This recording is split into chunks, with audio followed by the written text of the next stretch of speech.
Hey everyone, thank you so much for coming tonight. We're gonna start out with some trivia for Yusheng. So he just graduated a couple years ago. So let's see. Can you share a little bit about maybe like your favorite moment at CMU Silicon Valley? I can remember a couple. Okay. First of all, I think I need to shout out to Leo for his classes. Leo, His yes. classes, very good. Yeah, and then so one of my favorite moments was like when I handling over a big project, and then I remember I was doing Leo's project, and that took me a long time to figure out, and then. And I was thinking over it over and over for a week, and then eventually I figured out a good solution, and then I implemented it immediately. So that, and then I showed it to Leo. Leo was very proud of my work. That moment, I was thinking I was very happy about myself. And then another time is when I'm graduating. Literally in the graduation ceremony, I think I was when I was shaking hands with the professor. I think I remember he was the professor for the deep learning class, and then he was also a little bit disabled, but he still come over to say hi to all the students. So I'm very um, I'm deeply touched by the moment. So that's one of my favorite moments. Yep.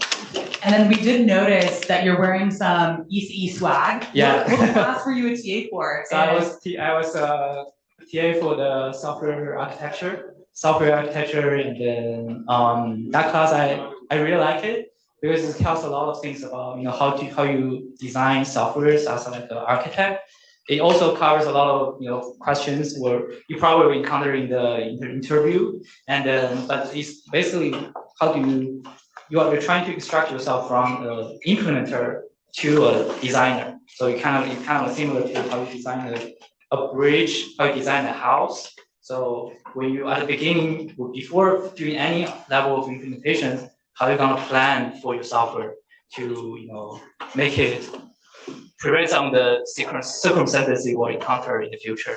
So I think that one was like giving me a lot of enlightening about how should I design my softwares.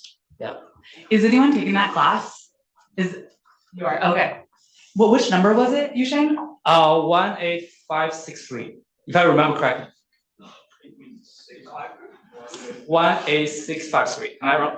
Back, right? Yeah. Is that what you guys are taking?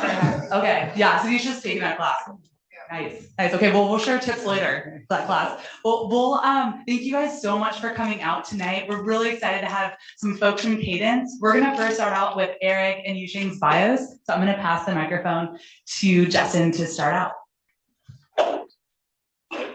Firstly, thank you guys for coming. I appreciate it. Happy to be here. Eric is currently part of the university recruitment team for Cadence, focused on emerging talent. Prior to joining Cadence, Eric was a program manager for UR Keysight, joining in 2020 to adapt the Keysight summer intern program into a successful road summer program during an unprecedented global pandemic. Eric previously worked at university recruitment with several other world-class companies such as LSI, PMC Sierra, and NVIDIA, while believing current interns are the #1 resource for the company's long-term growth. He previously studied HR management at SFSU.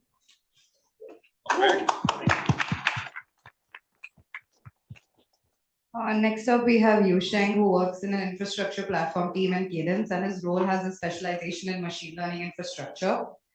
His work primarily focuses on optimizing and scaling graph neural networks to tackle complex circuit design and verification challenges. He builds solid data pipeline on large-scale semiconductor design data and distributed systems, which enables training and inference of GNN models. He graduated from the CMU SV ECE department in 2023. So welcome back, Yusheng. Thank you. Awesome. So we just wanted to share a little bit about the flow of tonight's event. First of all, we're so thrilled you guys are here. You made it through the rain to be here. And so today you're gonna have a chance to learn more from Eric, from his perspective as a recruiter, what Cadence is looking for, and then also from Yusheng, who also interned and then returned to Cadence after as a full-time software engineer. So first, we're gonna start out with like an overview of Cadence. I know some of you, actually most of you already know a lot about Cadence, but just in case you just need a refresh, we're gonna talk a little bit about that. And then you'll also learn more about what a day in the life is like and what makes Cadence unique with their culture. And then we'll have plenty of time for Q&A and also time for you to stay in touch. a few questions about roles that they're recruiting for. So I'm going to pass it to you, Eric, if you want to share more about these overview of Cadence. Okay. Did I get this right? Yes. All right. So I think that one of the things Cadence has gone through so much. For the last 3 decades, we were mostly known for being in the EDA industry related to semiconductors and chip design. We pretty much every company here in the Silicon Valley designing chips, whether it's traditional semiconductor companies like Intel, AMD, you got your Juniper, Cisco Networks, companies like Apple, who basically have chips for their computers and their phones, and even the government area, the government space around us here. So basically, any company in the Silicon Valley designing chips, they will be using our EDA software, and that's pretty much what we're traditionally known for. I think for most of you, we will be talking about software roles where we will take advantage of your skills and what you're learning over here. Just very quickly, we definitely have moved into other areas that were maybe outside the realm of what you would expect Cadence to do. We bought 2.5 years ago. We bought company OpenEye, which put us into our bioscience division. Definitely very different from the chip design, but that all ties into all the stuff we're doing related to AI and partnering with other companies. So there is a reason for why they were purchased and became part of our portfolio. But I know even the people I met from OpenEye were wondering, why are we part of Cadence? Because we help drug research. so very different, but we have a bioscience division. If you haven't seen it, read about it. And in fact, sometimes your software skills might go into that, perhaps. But for the most part, I think what we'll be talking to most of you afterwards will probably be about the type of software skills we have. I will tell you from a perspective right now, we do have more internships open for software related jobs. Most of our new grad roles have been filled already by, around November, December. And I will admit, this is kind of to your benefit. We're a little late getting our internship recs open this year, because I think 2 school years ago, by February, we were already pretty much wrapped up with college recruitment. So getting the late start does give me more things to talk to you guys about. We'll definitely cover more on that and about the type of skill sets you guys have. But for the most part, I think you see from the slides over there, we definitely have continued to be successful with our revenues over the past few years. I know the tech sector has gone through some rough times in recent years. I think the fact that we sell an actual software that all the chip designers need gave us an actual solidified product that we're selling. We've been able to remain profitable, while certainly other tech spaces that does a lot of hiring for your software skills, like Facebook or Meta, when you look at Google's, a lot of their revenue comes from basically ad revenues for profits. So it definitely, we saw them take a hit, losing all their ad revenues to companies like, well, it was just TikTok. And then now this year they have their own issues to go through. So we've been definitely selling our EDA products to our different customers throughout the year. So we've been able to remain profitable and kept hiring throughout the year, with the exception that maybe we cautiously make sure companies like Intel are still buying our products every year, but we've been doing good. They're still our customer, and we do have the job. So we opened up a little late, but they're there. And then we certainly maintained our status of being best place to work. Of all those you see behind there, I know the Fortune 100 has been an important list. This year we were nominated our second time in the top 10 of the list, so we're number 9 again.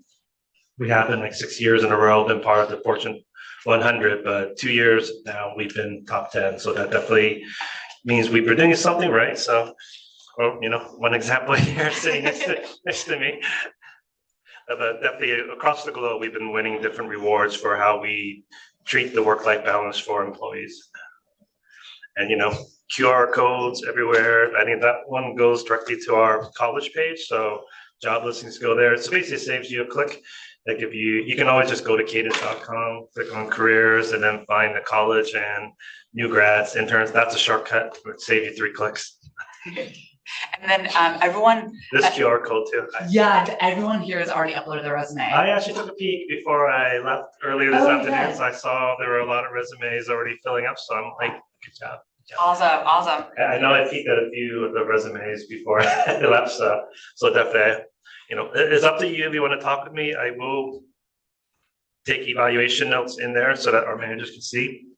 Just very quickly on that, that is one thing we did, even with all the different campus career fairs that we go to with all the other competing schools for you guys, but basically we stopped taking paper resumes this school year because usually, I'm sure you've seen the drill. We write our notes on the back of paper and then we have to scan that and give it to our managers to read. And sometimes, maybe a third of the handwriting people couldn't read anyway. So we lost some important information. So now we're doing it all online. I'm able to sort, and I don't think it matters as much here because I think you're all at the same study, but some of the other universities we go to, we get a mix of software and then double E's for design engineering. So I'm able to sort to the different managers respectively for the hardware or the software jobs, and as well as those who are going to be graduating and interns. So this has been proven to be a good way that our managers are able to act a lot quicker because I can sort that information quickly to them through the app with all the online information. And if I have notes there, they can actually read the typing that I put in there. And, we definitely have helped us with some of the offers that I was working on earlier this afternoon because we were only at Stanford 2 weeks ago. They're already able to sort through the notes quickly and get them through the interviews. So this definitely, I appreciate you guys uploaded because I saw the long list of resumes already in there. And I think these are just some photos from past events that you guys have been at. Yeah. Cool. And then we have a few questions, y'all, for Eric and Yusheng, but we also wanted to leave a lot of time for you all to ask questions too. So one of the first questions is for you, Yusheng, about the difference between you did an internship at Cadence and then now you're doing full time. So do you mind sharing with us a little bit about the projects you worked on in internship and what's different about your full-time role now? Yeah, so I think for the internship, I think you are basically given a project that the manager think will be enough scope for you to deliver in 3 months. And then basically a lot of things are related to it could be something like building utilities for the engineers to help them in their daily work. It could be something like you want to ask you to try to improve a model or try to explore some of all the other model possibilities and then do evaluations on the models.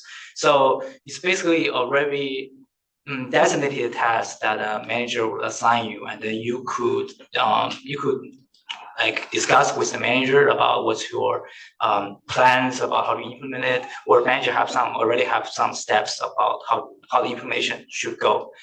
So I would say it's more focused, and then also the job was like you have to deliver in three months. So that means like it's basically probably a not too hard project or like too out of scope project. But for the engineer, so for the full time, you are probably in the first probably few months, you are basically onboarding. But after that, you will get in touch with the real product, which means that you're gonna either maintain the product, improve the product, or solve some headache questions that the customer have. So that means like your scope is gonna be expand a lot. So it could be unfixed scope. It could be just hand over a problem that you want. They are asking you your opinion about how to solve it. So that means that there's more creativities, there's more range of freedoms, but that also means that there will be more challenges and also uncertainties.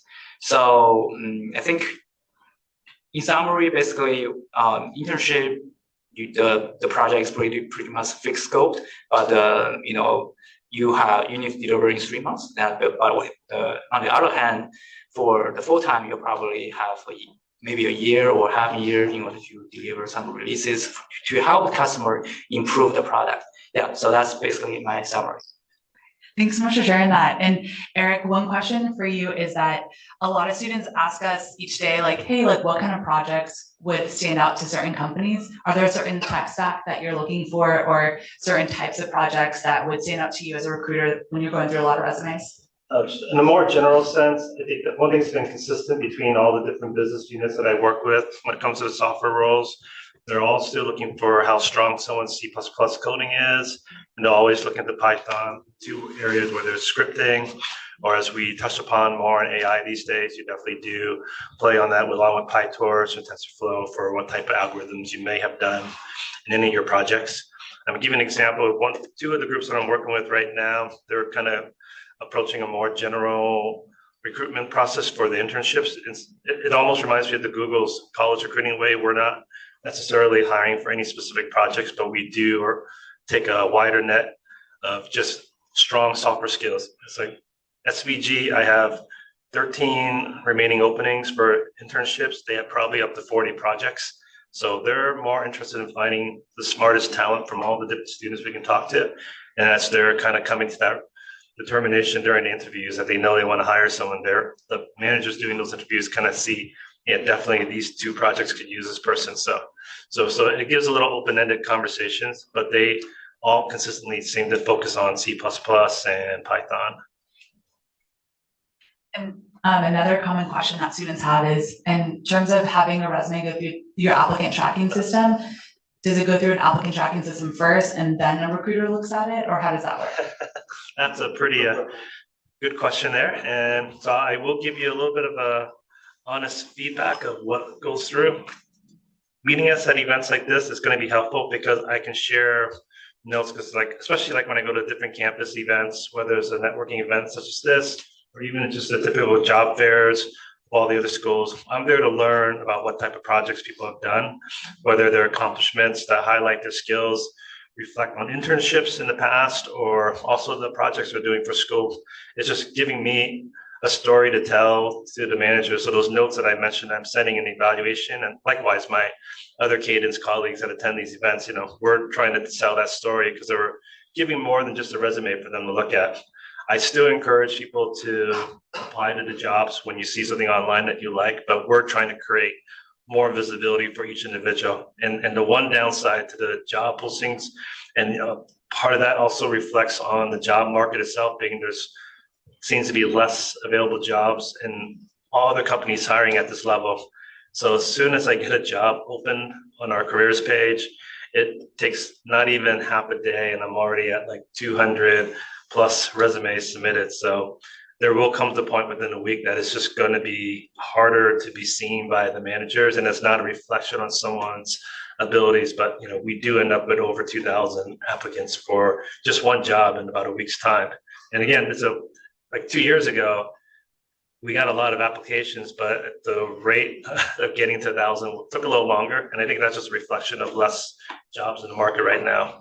So when we meet with students at these job fairs, to me, it's all about getting to know what everyone's accomplishments are. Because, for me, I get to sell a story. And like the person that I mentioned, we met at Stanford just 2 weeks ago, went through the interview process really quick. And it really was the yellow app where you guys uploaded your resumes because they're able to see our notes and have them sorted out properly, that they're able to get them through the interview process really quick. That's super helpful.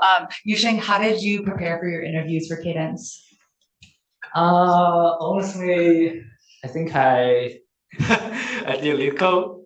I did refresh some of my C++ knowledge base. And then because I'm more Python person at that time, but right now I think I get better at C++. And then I think the most important thing is you need to prepare a story that probably 4 or 5 minutes that can catch people's ears, which means how you can prepare a story. List some of the bullet points, your accomplishment, or how you solve a problem, or how you're different from the other people, what kind of people you are. But it cannot be too long, people could lose patience. So better to start with 4 or 5 minutes and then go deep if the manager wants to ask you a couple further questions just to know more about you. So I think right now it's as Eric said, competition is pretty high, but managers, they're trying to hire for the best hand or best people they could look for. So they want to know you. They want to know what kind of person you are, what's your passion about, what kind of engineering area you like the most, and then so they can know if you are a good fit for the team. Try to just show yourself more in a conversation, and then it will be very helpful. And the other things. That's all the insight I can give. No, that's helpful. And Eric, for when students move through the SE internship interview process, do you mind sharing what the steps are, what a typical process looks like? It will vary a little bit because certainly everybody will go through one technical screen. These are internships, so we're not going to make it a full detailed panel, but It does vary a little bit from team to team. You will still have to go through a panel. It's all done virtually because we're talking to students from across the US, so we're not going to make anyone miss class just to fly into Cadence. But a smaller panel than what we would do for someone who's a new grad candidate or even a full-time experienced candidate. Like with slight variations, because like one of my teams for a memory verification, it is a very coding heavy position. So everybody will make you write code during the interview, but for this team, they actually have an online test that they're doing, which we're just setting up this afternoon for some of the students, where they basically, once it's been sent to them, they have 2 days to complete it. But once you start the test, you have 2 hours to complete it. So that's what we're saying, don't start it until you have 2 hours where you can sit at your computer and just write code, because it is being recorded electronically. So, but everybody's gonna drill down on your coding differently. So. Thanks for sharing that. We're going to open it up to everyone to ask questions. Do you have any questions based on what Eric or Yusheng have shared so far?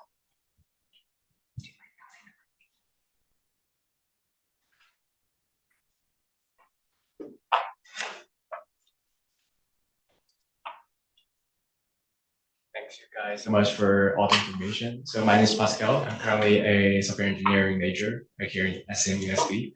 I actually have a question for Yushin. So you talked about how the job you're working on from internship to full-time is a little bit different. Like during the full-time is a little bit harder and the scope is larger. I actually wonder how you switch, like how did you make your improvement to manage all those bigger scales and bigger projects? Yeah, that's a very good question. So I think in a few areas I can talk about. First of all, in the internship, I think I'm more like being protected by my mentor. So I directly report to my mentor instead of to the manager. And also I could ask my mentor a lot of questions about, I get stuck with this arrow, et cetera, et cetera. And then he will kindly reply me. But unfortunately, in the full time, people will help you, but they still want you to be independent and then, really to get yourself ramped up and then solve the problem independently. So I think it's a mindset change. First of all, like you need to try to pick things up and then really know how things working, and then also solve the problems independently. I think that's a very big mindset that I gained after that. And the other thing is that you need to think about your ownership, because you're part of a big project, and then your teammates or customers may rely on your products. That means that you need to make sure that it could be at least reliable, and also you need to make sure that all of the coding you submitted is well tested, and all qualities is good. You cannot say, okay, I break these things up, it's okay, nobody will find out. Probably sometime later, people will reach out to you, okay, this is not working, and find out you are causing it. So I think it's okay to make mistakes, but try to keep up learning and keep up, owning the project. Feel that's your project, and you want to have the control over it, and don't want things to be breaking, and try to solve other people's problem. I think that's a good kind of mindset for becoming a better engineer. Especially for software engineers. And also, I think it's also another mindset change that you need to, I was relying a lot on what other people was instructing me to do when I was doing internship. Like basically my mentor said, okay, you probably can try this couple of options. But in the real full-time job, you are more like proposing solutions. So the people ask you, okay, I have this problem. So you need to propose some of the things that you think is working, or how you will solve the problems. So that's a kind of like you're speaking up. You're trying to use your knowledge base, do your research, and then propose a plan for your managers to review and then take actions. So I think this kind of like a role change is also very important to make sure that you are part of the actioner. You're taking actions to build a better product, to solve difficult problems. I think this is a very important mindset change. Yeah, it's okay. It take time. It would definitely take time, but I think this will be really beneficial. Yep. Thank you so much. That's actually a very good point too, because all of our interns, they come in, the manager will always assign a mentor to help everyone. So we're not just sending you onto the project on your own to solve things. You definitely do have colleagues who are there to help you who are not your managers. So maybe that makes you feel more comfortable to go to them for help as you need. So just wanted that was actually a very good reminder.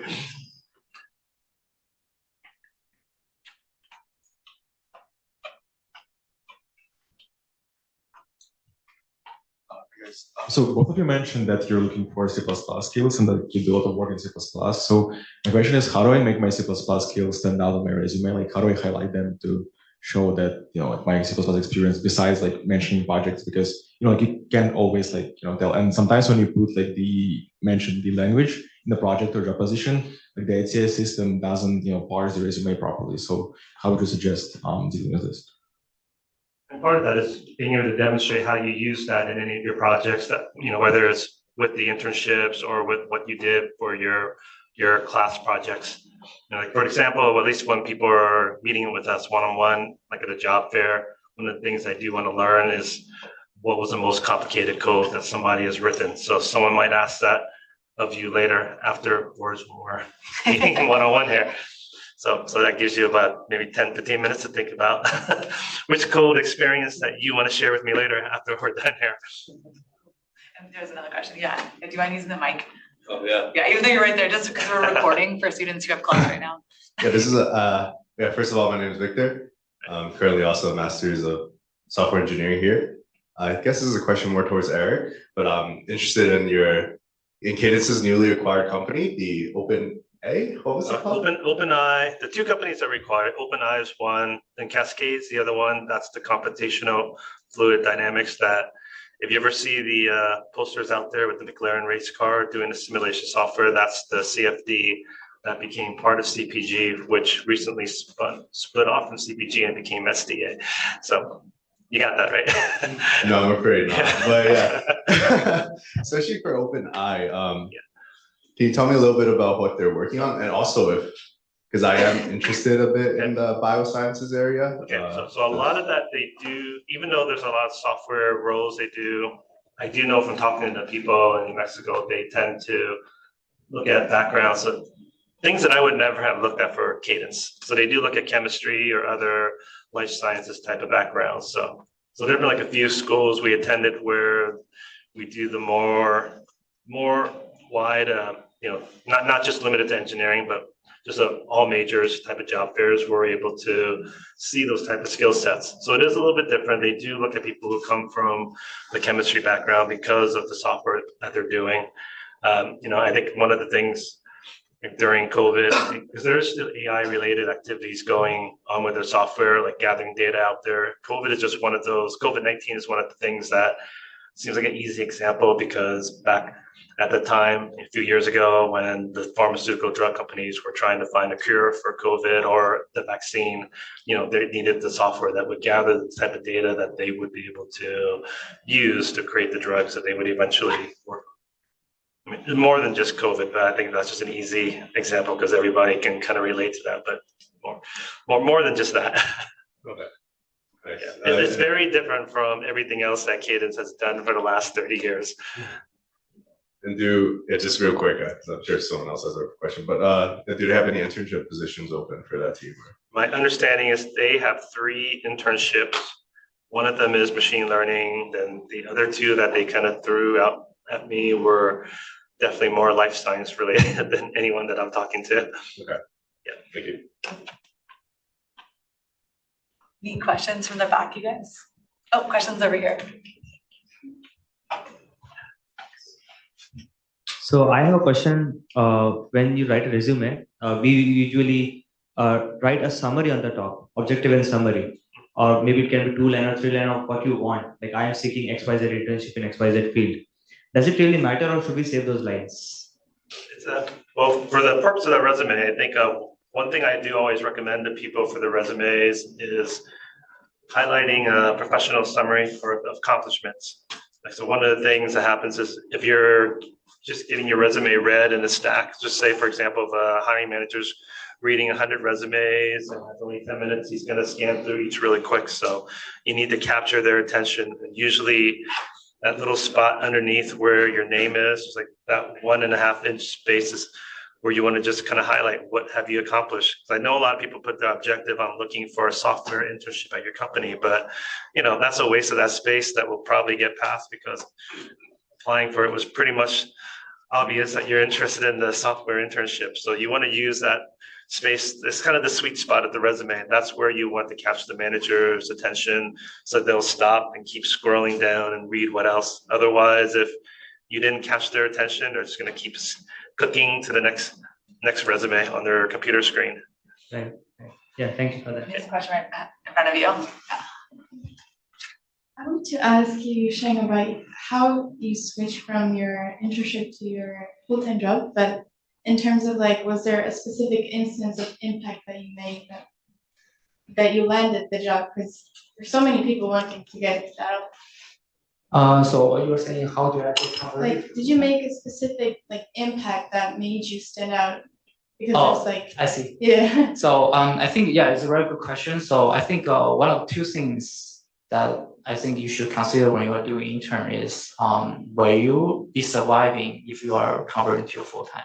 I think this is a very important metric that manager is also evaluating you on when you are doing interns. So for example, do you speak up, like you propose your own solutions, you try to jump out of the things that they assign you, and you bring out some things that you think is important, trying to speak up, and also do you try to do things beyond what you are assigned? Of course, you need to do a listening when you finish all the baselines, but you do something they don't expect you to do. And then can you bring some things that different from that's typical or talented to you? And then for example, you add a new feature, you improve the performance, and then you do a very good demonstrations about how things working, or you leave a very good documentations and teaching other people how to use your product, and then this product really increase other people's life. So I think this is a very important, how you are you are a person of very engineering focused, try to improve things, or you are a person kind of try to help other people and then to increase your impact. So I think these are very important things to be evaluated on. So unfortunately, I don't know why I get converted. That's my manager's decision. Probably I did something good to him. But basically, you need to think about what kind of impression you want to leave to your manager, and then make him have the impulse to we must stay in our team. Yeah. Thank you. Yeah.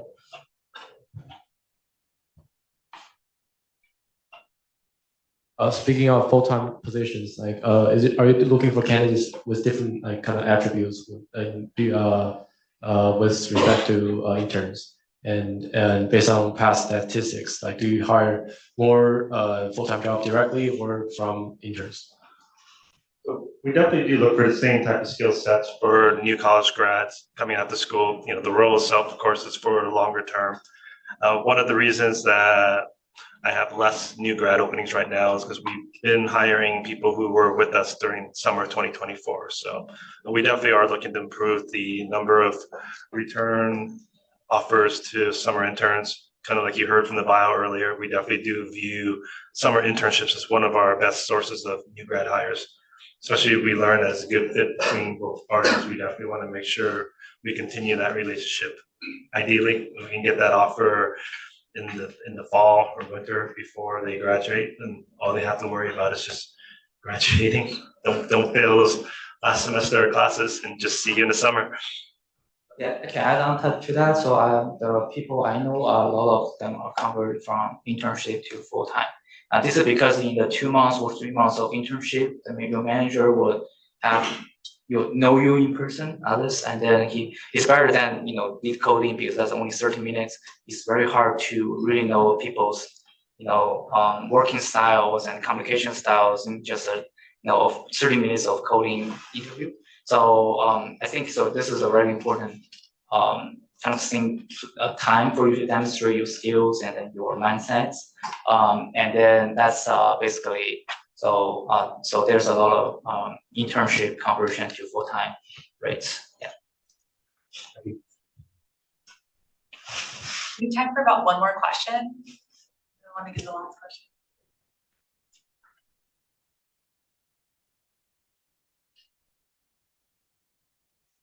Nobody else has, maybe I can. Yeah, Justin, go for it. Yeah, hi, I'm Justin. So I think one thing that, especially because since you were here, or you were TA for STA, right? Is that Leo? Yeah, STA, yeah. Yeah. So maybe something that might be useful for a lot of computers who are taking classes is like, what do you think prepared you the most, like for your like the internship that you got? Like, what classes do you think were the most useful? Or like, what are the things? Some things like you mentioned before, like. Yeah, I don't know if when you were here there's C++. There's a lot more C++ now with like Leo's class, like for his database class. But maybe some things you did outside of classes, like how did you, like for example, how did you approach like learning C++, right? Because that's something that's, I mean, there's C++ now. Like some people who are database, they know there's C++ now, but before, yeah. So I guess like maybe things like that the classes you took and like some things you did outside of classes, like projects or how you did that. Where did you know you did LeetCode? So something aside, you know. Yeah, no, okay. So, yeah, that's a very good question. I want to bring that up to help you guys, enjoy your time at SAMU is very good opportunities. So first of all, before I was interning, I know nothing about C++, to be honest, no, very little bit. I know C, but not too much about C++. So basically I picked things up during the internship. As first month I was very struggling on C++ because there's a lot of compilers and tools and then different uses and all those things are from command lines and then there are a lot of very deep level computer systems knowledge that you have to know about. I got a lot of segmentation error. If you know C++, you probably know what segmentation error is. So yeah, so the thing is like you need to have this like growing mindset. Like it's not something you are comfortable with, but you are willing to take it and you want to learn it. Because after all, coding in my mind is basically all about logics. It's just like you're kind of like you have this kind of logic. You want to say it in different languages. Could say in Chinese, could say in English. Those languages are just syntax or the things that help you express what you are trying to say. The most important thing is about the logic internal, like what kind of things you wanted to write. So, but that's universal across all kinds of languages. And then, so I think building this foundation of like programming is important. I believe you can learn a lot in SAMUs. So a couple of classes I want to share. I did deep learning, which is the things that I use a lot in my daily life. So deep learning was I think a school in SAMU main campus, but they have online versions that tell you a lot of things about how like those kind of models working, and then how you change from neural network to graph neural network, or even to transformers, which is very popular right now. So give you a very good overview of like the model basics. And then that's very important if you are trying to pursue for MLE role or you want to get in touch with AIs in the future, because I believe it's gonna be expanding a lot, relies on a lot of engineers in the future. For the software side, the software on the foundation I was talking about, believe it or not, I think software architecture is a good thing to give you an overview of how you design things. And also the very first course we have touched with, which is Cadence course, the software, I forgot the name, the building the chat room.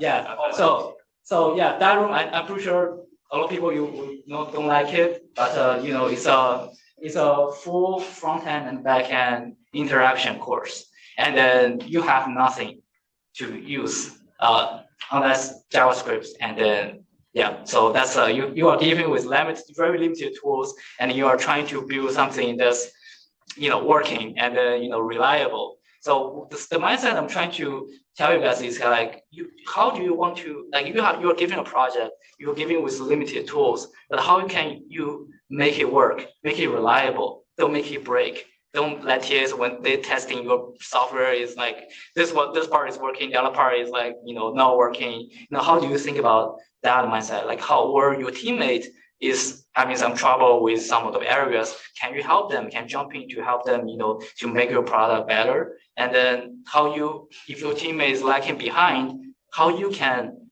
let them, catch up their the objectives or how you can, help them, teach them these are things you should learn, and then let them catch up. So basically what I'm saying that you are in a team, your team environment, you're trying to help each other. All of the team members are great resources, regardless their backgrounds. But you have the same objective, which is to deliver the project and make it work. So I believe this kind of mindset really helps me in the work. Like you are giving a limited resource, limited timeline, and then probably the task is way challenging than you can expect it. But how do you deliver? How do you make sure that things could at least working or meet the expectation after the certain timeline?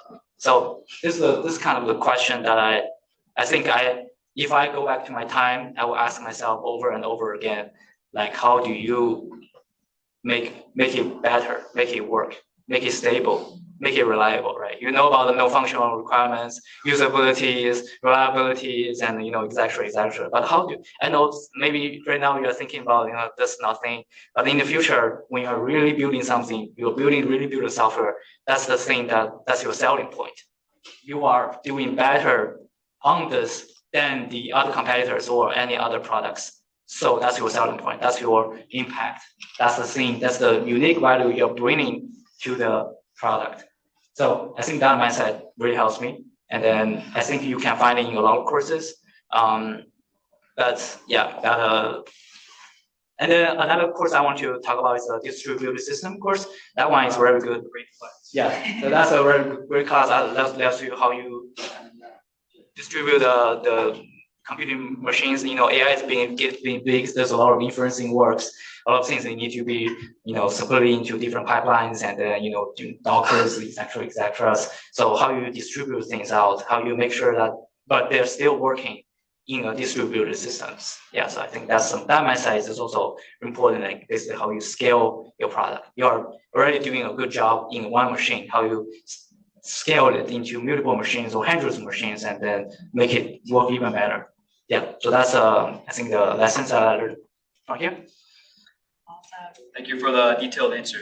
I think that would be pretty helpful, especially if it's your first semester, maybe not sure what classes you want to take now, maybe you give some pointers. I know deep learning is a really hard one. So if you're in it right now and you're struggling, just know you found it pretty useful for his future. So it'll be worth it. Yeah, cloud computing also very important. Yeah. It's also hard class. I'm sorry guys, but they are really working. Can we give them a round of applause again?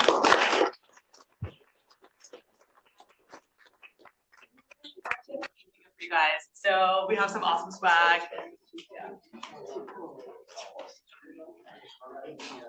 For the cold. Oh, thank you so much. Thank you.